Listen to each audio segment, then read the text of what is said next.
Doctrine of separation of powers in India. This doctrine has four aspects. First, different organs operating in India. There is a federal system of government in India in which there is a division of power between the center and the state.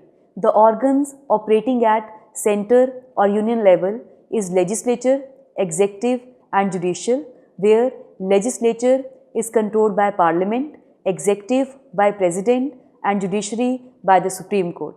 At state level, legislative functions are performed by State Legislative Assembly and State Legislative Council, executive by governor and judicial functions by the High Court. Separation of powers in India. The three powers are separated under Constitution, that is executive powers, legislative power and judicial powers. The executive powers in India has to be dealt with under three aspects. First, scope of executive powers. Under scope of executive powers, the powers relating to union and the state has been studied differently. According to Article 52 provides, there shall be a President of India. Article 53 clause 1 declares the President to be the head of the Union Executive. It provides that the executive power of the Union shall be vested in the President and shall be exercised by him either directly or through officers subordinate to him. In the same manner, Article 153 provides that there shall be a governor for each state. Article 154 clause 1 provides that the executive power of the state shall be vested in the governor and shall be exercised by him either directly or through officers subordinate to him in accordance with this constitution. Then the executive power, extent of executive power has been dealt with under Article 73 clause 1 in respect of union and Article 162 in respect of state. Article 73 clause 1 provides that the executive power of the union extends to the matters with respect to which Parliament has power to make laws. The executive power of the union does not extend to a matter enumerated in the concurrent list of the 7th schedule unless expressly provided in the Constitution. In the same manner, Article 162 deals with the extent of executive power of the state, and it states that subject to the provisions of this Constitution, the executive power of a state shall extend to the matters with respect to which the legislature of the state has power to make laws. Third, conduct of business of the Government of India and the state.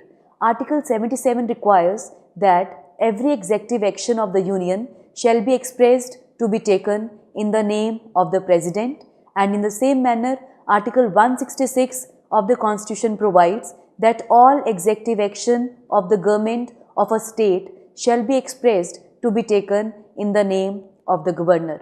Fourth, President or governor not to be a member of either Parliament or state legislature. Article 59 clause 1 provides that President shall not be a member of either House of Parliament or of a House of the legislature of any state, and if a member of either House of Parliament or of a House of the legislature of any state be elected President, he shall be deemed to have vacated his seat in that House on the date on which he enters upon his office as President. In the same manner, Article 158 clause 1 provides that the governor shall not be a member of either House of Parliament or of a House of the legislature of any state specified in the first schedule, and if a member of either House of Parliament or of a House of a legislature of any such state be appointed governor, he shall be deemed to have vacated his seat in that House on the date on which he enters upon his office as governor. Fifth, power of President to consult Supreme Court.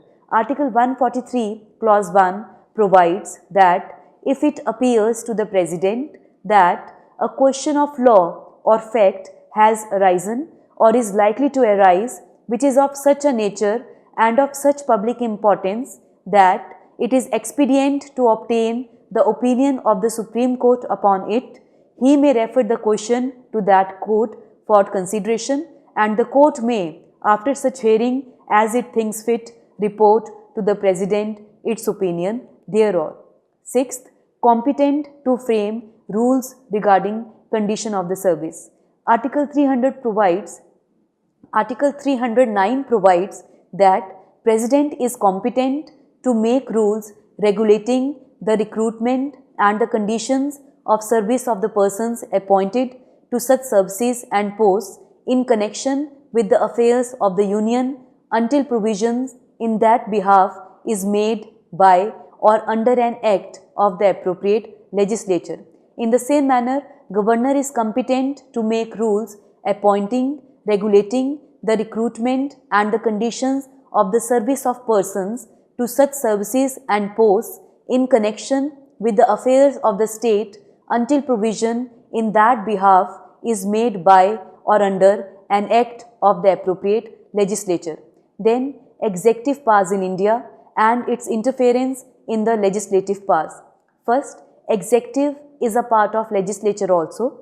Article 79 provides that the Union Parliament shall consist of the President and two houses known as the Council of the State and the House of the People. He nominates 12 persons eminent in literature, art, science or social service to the Rajya Sabha. He may also nominate 2 persons belonging to Anglo-Indian community to the Lok Sabha.